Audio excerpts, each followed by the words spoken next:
Allez, merci de renouveler votre confiance sur Kivu Morning Post TV. Dans cette nouvelle production, nous allons parler de ces combats professionnels qui s'est joué ce week-end en Pologne. Le boxeur Martin Bakole était sur le ring face au pugiliste ukrainien Ilk. Pourquoi le choix d'un boxeur qui est classé dans les top 100? Eh bien, nous allons revenir sur les choix de Martin Bakole avec les analyses d'un entraîneur professionnel Noble Art qui se trouve à l'est de la République démocratique du Congo. La boxe reste la boxe professionnelle et qu'on ne doit pas mixer la boxe avec peut-être la politique. Les résultats sur les rings, on n'a pas reconnu Bakole parce qu'il n'avait pas un adversaire qui pouvait le contrer.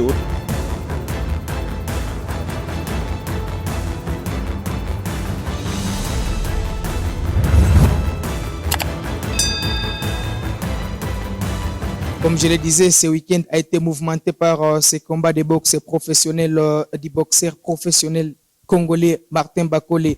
Après, bien sûr, les feuilletons $100,000 offerts par les gouvernements congolais à ces derniers pour préparer un combat qui avait accouché d'une souris. Pour revenir sur sa victoire de ce samedi, on va recevoir un analyste du Noble Art, mais également entraîneur professionnel résident à l'est de la République démocratique du Congo. Coach Adi Dagado, bonjour et bonne arrivée. Bonjour Ben et merci encore pour l'invitation. Alors, on a tous suivi les combats de Martin Bakole face à l'Ukrainien Ilk. Bakole qui est dans le top 20 face à un boxeur qui est dans le top 100. Est-ce que l'important c'était de gagner ces combats ou voir comment c'est hissé dans le top 10 au classement mondial des boxeurs?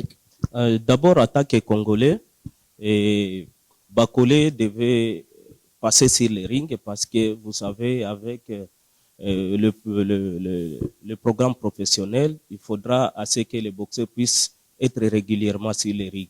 Mais par rapport au choix de l'adversaire, c'est là où ça pose problème parce que déjà avec son classement 10e au niveau mondial et avec un adversaire qui est classé presque dans les 100, donc c'était un peu difficile parce que même on a vu sur les rings que il n'a pas eu à augmenter quelque chose par rapport à ces aspects techniques ou tactiques, d'autant plus que le boxeur ukrainien Ilk était vraiment à un niveau très bas par rapport à Bakole.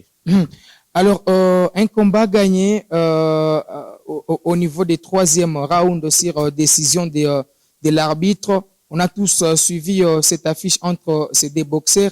S'il faut revenir sur les feuilletons $100,000 de Martin Bakole, c'est vrai que l'adversaire qui était prévu, c'était un adversaire du haut niveau. Mais en face, il a joué avec un boxeur qui occupe au moins la 98e place, puisque Bakole actuellement c'est 16e au monde. Est-ce que c'était une façon pour lui de se justifier?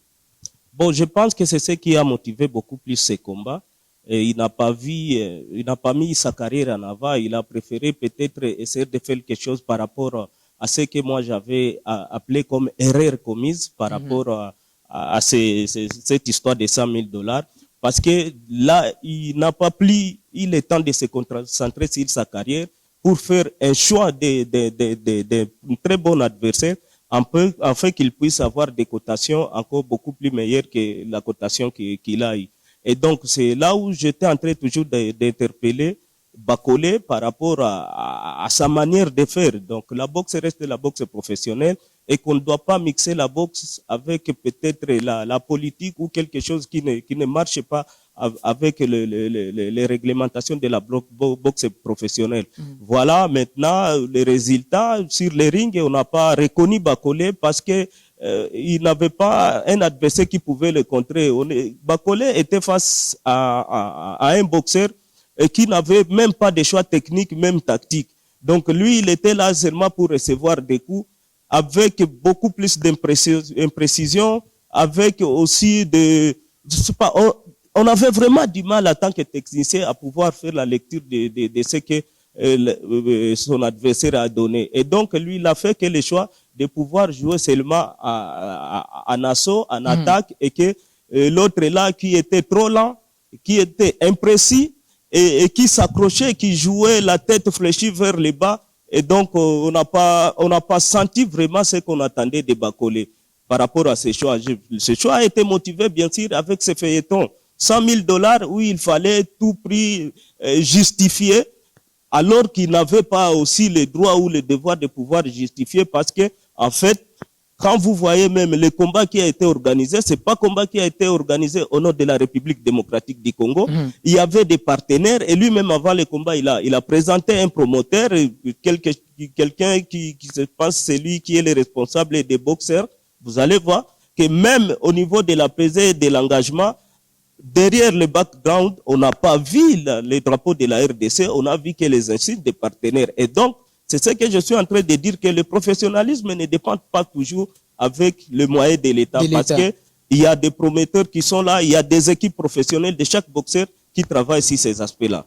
Alors, dans la foulée, il a annoncé préparer un combat face aux boxeurs qui sont bien positionnés, qui sont dans les top 10, mais parmi les boxeurs qu'il a cités, il y a un qui n'est pas d'accord avec Bakole. Oui, justement, après le combat, il a cité les Dilian, il a cité Anthony Joshua, Izikri, il a Daniel Dubois, qui sont dans les top 6, hein, et qui sont dans les top 6. Mais Dilian, oui, n'a pas vraiment apprécié, d'autant plus qu'il a sous-estimé la valeur la valeur technique de Bakole, et qu'il s'est vu qu'il ne peut pas boxer avec un boxeur qui a choisi de boxer avec un adversaire qui est dans les top 100.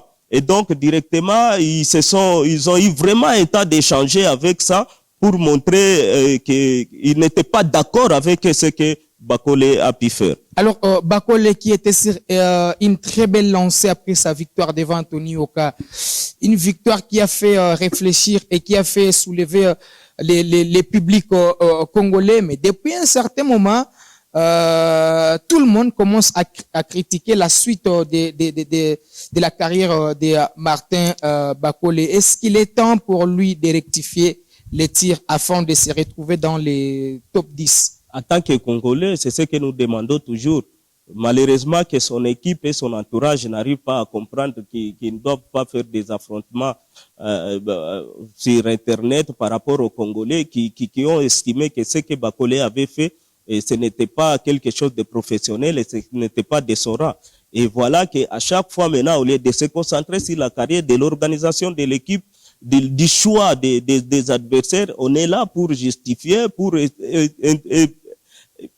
essayer encore de minimiser aussi le gouvernement congolais, parce que dans chaque intervention qui parle, on cite le nom du président de la République, et non, cette fois-ci, il faut donner tel, il faut donner tel.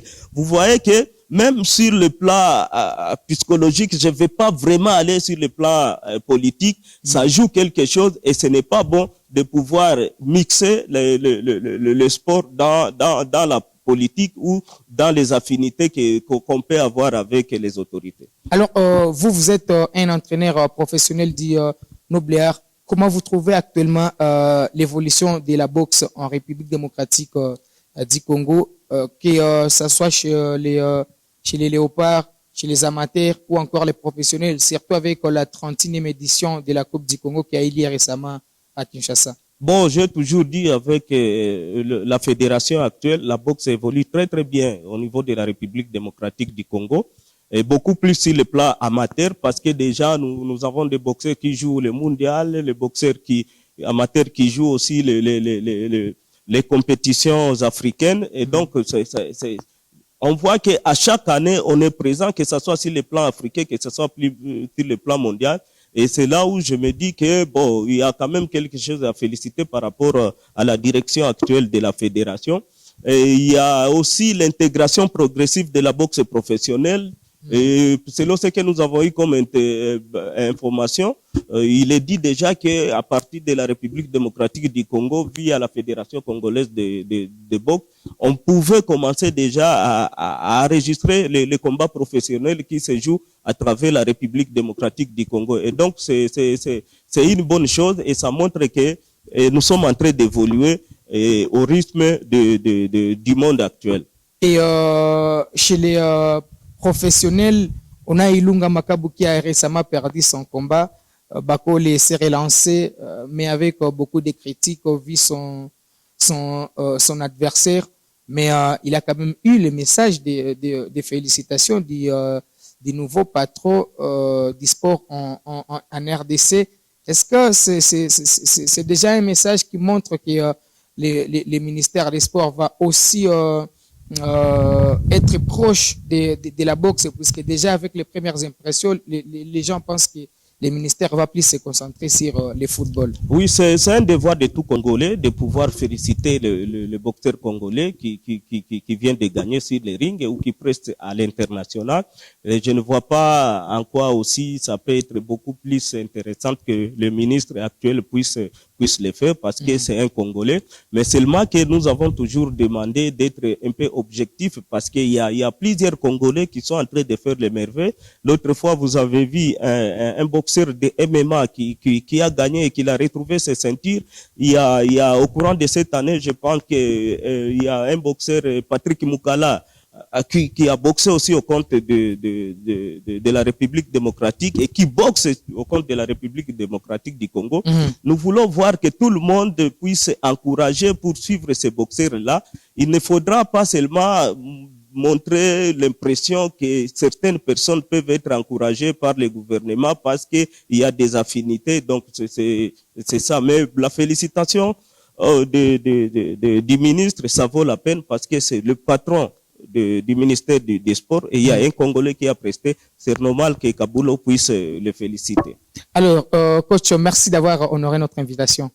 C'est moi qui vous remercie encore une fois. Allez, ça sera tout pour cette production sur Kivu Morning Post TV. On se fixe rendez-vous très prochainement avec un autre invité.